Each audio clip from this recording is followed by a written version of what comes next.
talk about some things that I see on social media. This is for parents with children still in your home. I would say young children, but honestly, if you have teenagers in the home and you're in new relationships or you've been in a toxic relationship the whole time, it also fits them as well. So, I just implore you to think about what you're exposing your children to in your home when it comes to toxic environments, with lots of verbal abuse and fighting, bad talk about the parent that you're, fighting custody, or bad talk with the parent in the house. Like, I don't think you realize the damage you're doing to your children and what it will cause in the future for them with all that constant drama and fighting and all those kinds of things. It doesn't matter if you think that your children aren't being abused. Like, if you're being abused, or you're, just, there's a lot of emotional, verbal, psychological abuse in the house. To think that they're not experiencing it it doesn't make any sense, because these children are soaking in everything like a sponge. And I'm tired of hearing people say that children are resilient. If children were resilient, we wouldn't have so many broken adults, okay? What you're doing is your child is feeling the anxiety, the fear, the anger, bitterness, hatred going on around them. And when the voices raise, or things are said and done, their body responds. Their sympathetic nervous system responds, and it puts out the adrenaline and all that, and all this stuff about cortisol. I'm not going to get into all that stuff, but it's a stress hormone. And what you're doing is your children are going into fight or flight, freeze, or fawn. Those are 4 ways that your body deals with stress and even traumatic events: is fight or flight, freeze or fawn. So the behaviors going on are making your children's bodies release chemicals into them that are eventually going to cause physical illness. Chronic illness comes from a lot of traumatic things that are withheld in the body, and with the sympathetic nervous system have to constantly do more work than it's supposed to. Not only are you creating mental illnesses, PTSD, that type of thing in your children, but you're creating chronic, lifelong physical ailments if you do not start learning how to regulate yourself, mature emotionally, learn how to set boundaries, work on yourself, stop trying to fix everybody else, work on yourself so you can make the moves you need to make to get out of abusive situations. It's because what you're going to end up with is you're going to end up with broken adults. You're going to raise adults that need to heal from their childhood. And who wants that? Who wants a child that has to, who wants to brag, who's going to brag about that? Oh, that's my child. They're having all kinds of issues, I broke them, but, and then make any excuse in the book. It's up to you to not break your children. And our children shouldn't have to go through counseling and therapy as adults because we did that much damage in their life. And our children shouldn't have to be treated for autoimmune diseases or chronic illnesses that came on because their home environment destroyed their sympathetic nervous system to where they can't regulate. And then that also leads to having adult children that do not speak to you. That leads to having no contact with your children when they decide that you've harmed them enough. That leads to no relationship with your grandchildren in the future. And it just means if your children go on and they make the same choices and they try to find a partner like either you or the other parent, they're going to end up passing this on, and the cycle's never going to end until somebody heals. And you don't want your children to have to heal from their childhood. You just don't.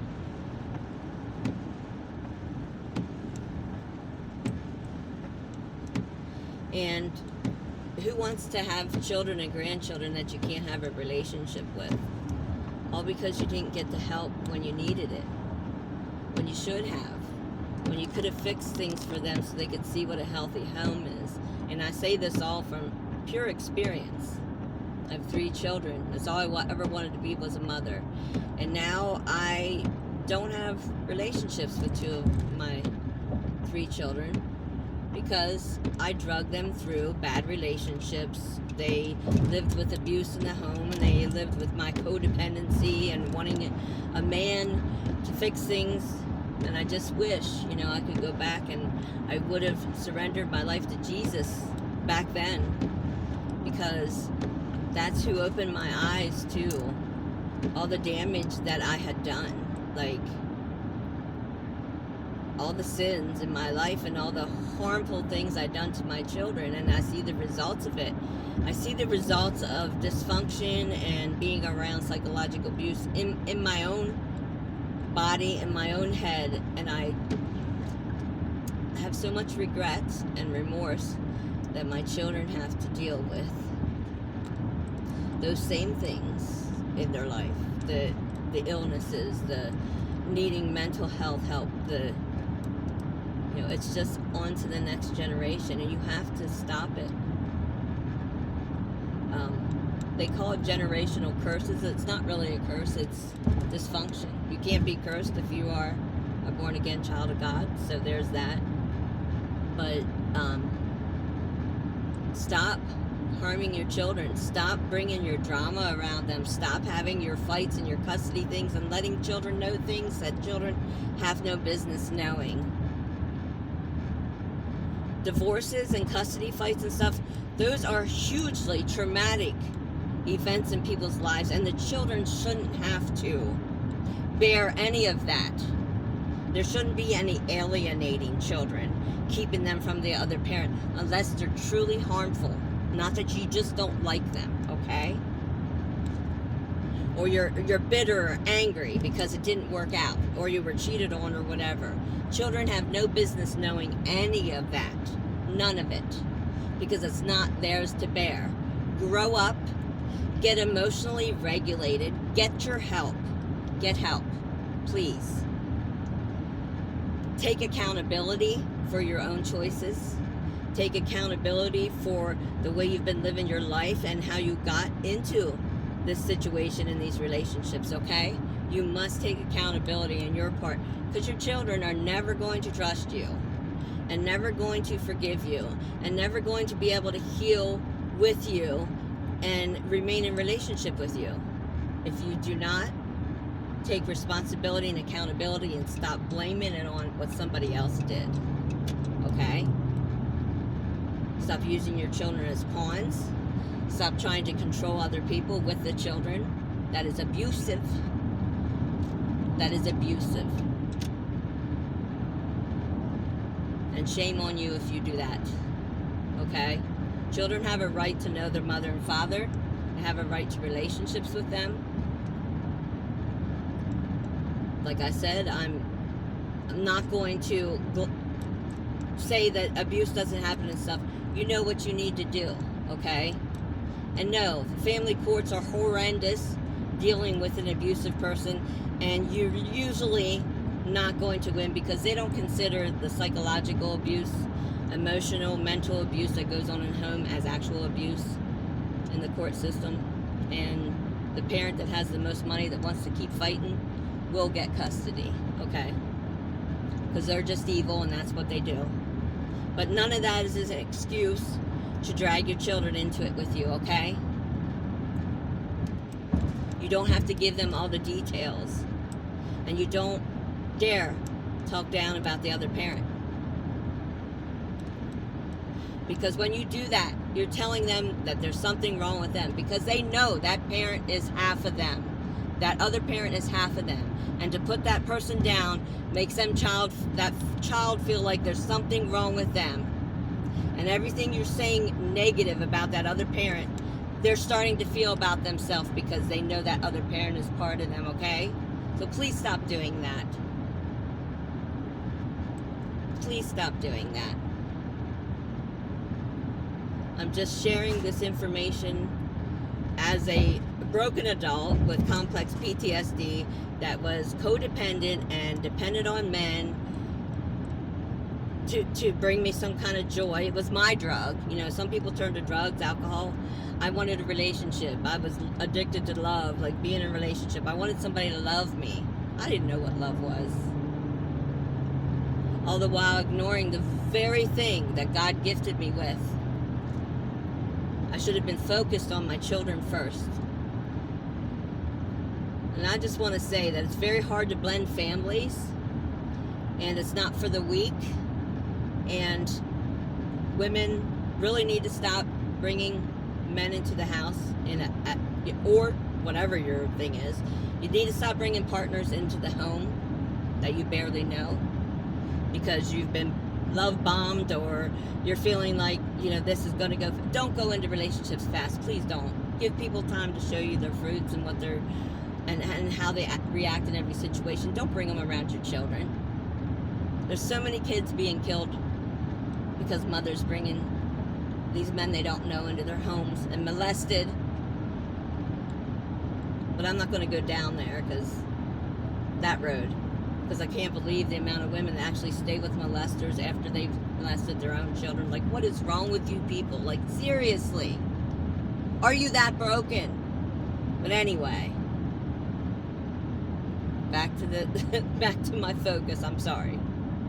Please stop making your children have mental and physical issues because you can't regulate your emotions and you don't seek help for any kind of mental illness that you should be able to control your behaviors and reactions and stuff in front of them. And stop blaming others and take your responsibility for your part of it, okay? I hope this helps somebody. Somebody might be mad I said it, but I'm saying it. You don't want the emptiness in your life of having children that are adults that you never see, that you no longer have a relationship. You don't want to not have relationships with your grandchildren. You will pay for the things that you do now. You will reap what you sow in life if you don't fix it as soon as possible. And you're never too old to fix the toxic, dysfunctional ways that are tearing your family apart or running your adult children away. It's never too late. But it is once you're dead and that person is left with an emptiness that they never got to have the mother or father that they so desired and needed their whole life. That door closes. And I want you to know that that's actually a thing. Okay? So, God bless. I hope this blessed somebody. Love you. Bye.